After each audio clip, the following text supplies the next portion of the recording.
మూడు కన్నుల వాడి ముద్దుల గుమ్మ పువ్వులతో పూజల్ని పొందేనమ్మా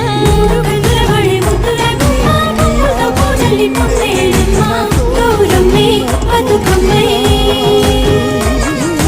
ఎత్తుకొని వచ్చనే నెత్తిపై మేఘాలు ఏడేడు సంద్రాల ఎదరు పొంగిన నీళ్లు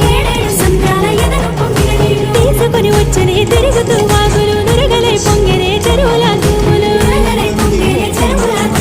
ఉత్తరం దక్షిణం తూపెక్కిపోతుంటే తంగేడు బొమ్మలు బంగారమై